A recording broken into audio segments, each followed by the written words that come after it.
मीरापुर की रणभूमि में चुनाव प्रचार का आखिरी दिन है और देखिए किस तरीके से सांसद चंद्रशेखर आजाद पूरी ताकत झोंकते नजर आ रहे हैं, रोड शो यहाँ पर निकाल रहे हैं। और ये देखिए किस तरीके से यहाँ पर जो उनके समर्थक हैं वो सड़कों पर नजर आपको आ जाएंगे, पूरी ताकत यहाँ पर झोंकते हुए नजर आ रहे हैं। और ये देखिए किस तरीके से यहाँ जो समर्थक हैं वो तमाम सड़कों पर नजर आ रहे हैं, चूंकि चुनाव प्रचार का आखिरी दिन है और आखिरी दिन पूरी ताकत यहाँ पर उनकी तरफ से कहीं ना कहीं झोंकी जा रही है। आप ये देखिए कैसे रोड शो मीरापुर के तमाम इलाकों से होता हुआ गुजर रहा है। चंद्रशेखर आजाद जी हमारे साथ हैं। चंद्रशेखर जी, क्या लग रहा है चुनाव का?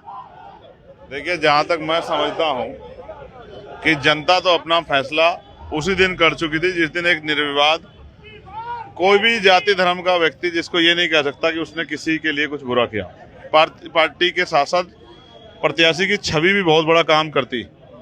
जिस दिन जाहिद साहब को मौका दिया गया, इस क्षेत्र के लोगों ने कहा कि क्योंकि पहले दिन से इस क्षेत्र की मांग ये थी कि हमेशा बाहर का आदमी आता है, जीतता है और जीत के चला जाता है और फिर हमें ढूंढा नहीं मिलता, तो लोकल प्रत्याशी होना चाहिए। क्षेत्र की मांग पे हमने सबसे पहला लोकल प्रत्याशी दिया और समीकरण के आधार पर दिया कि हमारा प्रत्याशी जीते। आज हम लोग बहुत मजबूत स्थिति में हैं और तमाम जाति धर्मों का सहयोग हमें मिल रहा है। और जो लोग जिनके हमने लड़ाई लड़ी, किसान हो, नौजवान हो, महिलाएं हो, तमाम तरह का जो है संघर्ष जो सड़कों पे हमने किए, उनका भी सहयोग आशीर्वाद हमें बड़े पैमाने पे। एक वोट ये भी है जो चाहता है कि भाजपा सत्ता में आके अहंकार में आ गई, इस अहंकार को भी अब सबक सिखाना चाहिए, एक ठोकर लगानी चाहिए, क्योंकि इस चुनाव से ना तो सरकार बन रही है ना सरकार गिर रही है। और इस कड़ी में बहुत सारा ऐसा वोट भी है जो ये चाहता है कि हमने सभी पार्टी को मौका दे दिया, एक मौका चंद्रशेखर आजाद के एमएलए को भी देना चाहिए। क्योंकि मुकाबला किससे लग रहा है? मुकाबला जिससे भी हो, आजाद समाज पार्टी मुकाबला जीतेगी। आप ये देखो, ये रेडी पटरी वाले लोग जिन पे हमेशा कभी नगर पालिका से, कभी जिला अधिकारी कार्यालय से, कभी उप जिला अधिकारी कार्यालय से इनके रोटी रोजगार को छीनने की तमाम तरह की परेशानियां खड़ी की जाती है। रिक्शा वाले लोग, ऑटो वाले लोग, तमाम तरह से वो लोग जो परेशान हैं, सबको उम्मीद है कि चंद्रशेखर आजाद समाज पार्टी इस लड़ाई को आगे बढ़ा सकती है। आज ओवैसी भी आए, आवाज मजबूत कर सकती है। आज ओवैसी भी आए, जैन चौधरी भी आए, अपने अपने प्रत्याशी के पक्ष में पूरा माहौल बना के गए हैं। सबको लोकतांत्रिक तरीका है, सबको अधिकार है, सब अपनी अपनी बात रखेंगे और सबने कोशिश भी की है कि वो अपने अपने पार्टी के प्रत्याशियों को और उनके पक्ष में जन समर्थन जुटाएं। हम भी अपना काम कर रहे हैं और मेरा विश्वास है जनता समझदार है। जहाँ के चुनाव जीतने के समीकरण है, दलित, मुस्लिम प्लस किसान वर्ग का वोट जिसको मिलेगा वो जीतेगा। दलित और मुस्लिम समाज का वोट बड़े पैमाने पर हमारे साथ है और जिस तरह से 13 महीने हमने किसान भाइयों की लड़ाई लड़ी है, उनका आशीर्वाद भी हमारे साथ है। और फिर व्यापारी भाई भी, सब लोग मिलजुल के भाई जाहिद को आशीर्वाद देंगे, वो भी किसान है। और मेरा विश्वास है कि आजाद समाज पार्टी का प्रत्याशी बहुत अच्छे मतों से यहाँ से जीत के जाएगा। अखिलेश यादव भी तो पूरी ताकत लगा रहे हैं, कह रहे हैं कि सबके हितैषी, हमने तो सबके लिए वो किया है। ये तो समय बताएगा, जनता बताएगी कौन किसका कितना हितैषी है। और इतने हितैषी जो लोग हैं, जनता ने उनको ताकत भी दी है, मौका भी दिया है और उन्होंने अपने मौका मिलने में क्या किया वो भी किसी छिपावा नहीं। दलित समाज को लेकर आप अखिलेश यादव को एक बात कर रहे थे कि नुकसान किया। नहीं, नुकसान किया इसमें कोई दो राय नहीं, जबकि हम लोगों ने फिर भी संविधान की रक्षा के लिए हमारे दलित समाज ने उनकी मदद की। लेकिन जो जख्म उन्होंने प्रमोशन इन रिजर्वेशन का जो मामला, रिजर्वेशन प्रमोशन का जो मामला, वो हमारे लोग अभी भूले नहीं। लोकसभा चुनाव अलग था और विधानसभा चुनाव अलग है।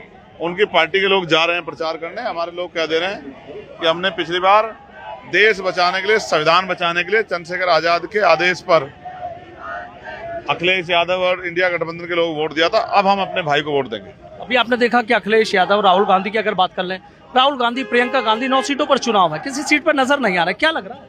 जिस तरह से अखिलेश जी ने इस अलायंस को चलाया है, अब मुझे नहीं पता कि अलायंस कितने दिन आगे चलने वाला है।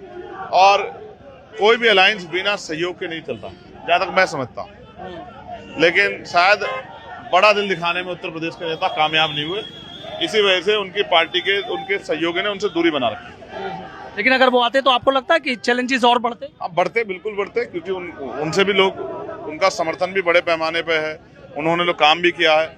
लेकिन अब उन्होंने संदेश भी दे दिया है कि बहुत इन चुनाव से उनको फर्क नहीं पड़ता और वो जनता जिसको चाहे वोट देके कामयाब बनाए। महाराष्ट्र में भी आप चुनाव लड़ रहे हैं, अगर सीटें वहां पे आपके आ जाते हो तो किसी से गठबंधन के लिए सोचा है? ये अभी जो कुछ कुदरत के आशीर्वाद से मिलेगा उसको समय के आधार पर फैसला करेंगे। और अगर यहीं की बात, लेकिन ये सच है कि हम भाजपा और भाजपा अलायंस के कभी किसी तरह के सहयोगी नहीं बन सकते हैं। अच्छा एक चीज और बताइए कि जैसे 9 सीटों पर आप चुनाव लड़ रहे हैं, अगर यहाँ मन मुताबिक रिजल्ट नहीं आता है तो फिर क्या सोचा है?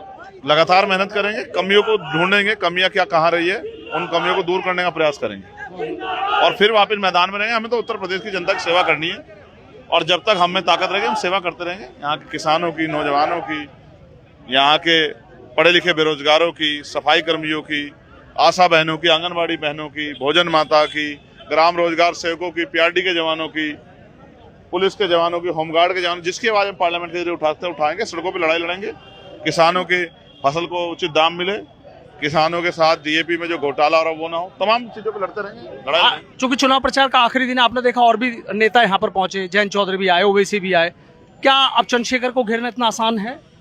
नहीं, मैं कहता हूँ जिसका समाज उसके साथ खड़ा हो उसको घेरना आसान नहीं, और मेरा समाज जो बहुजन समाज है वो पूरे प्रदेश में, पूरे देश में, और अब उसने ठान लिया कि उनको चंद्रशेखर आजाद के हाथों को मजबूत करना है और मुझे घेरना चाहो घेर लो, लेकिन मैं अपने समाज के अधिकारों को भाजपा और किसी को भी घेरने नहीं दूंगा।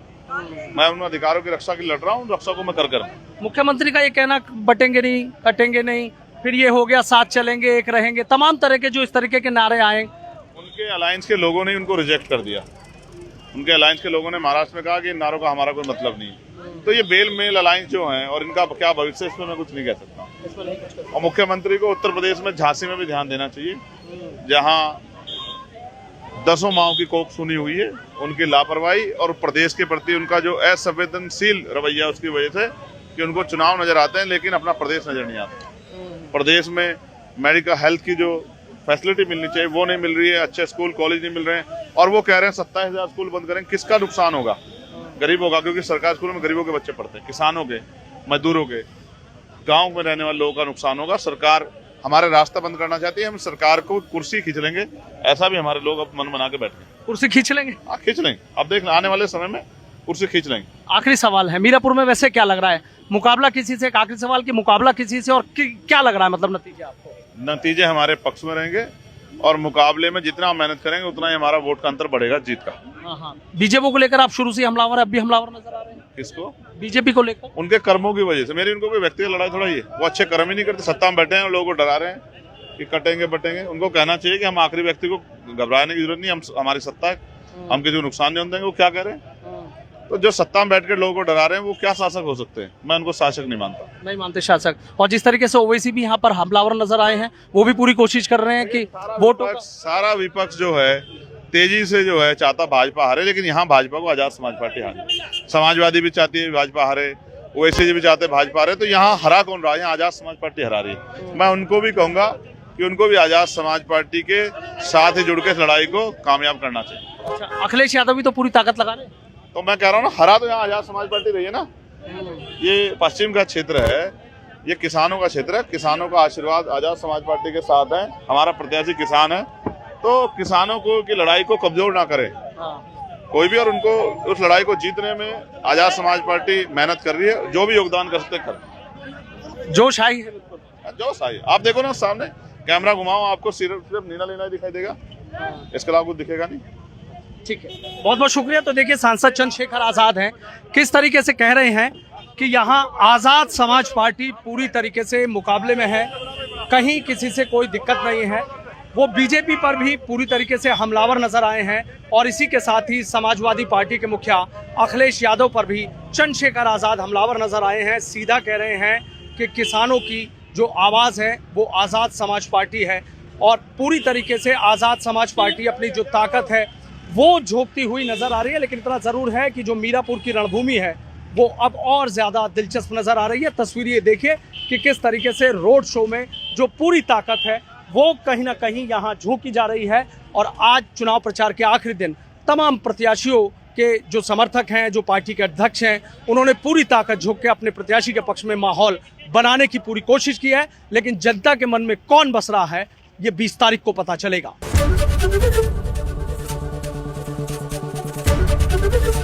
एबीपी गंगा, खबर आपकी, जुबान आपकी।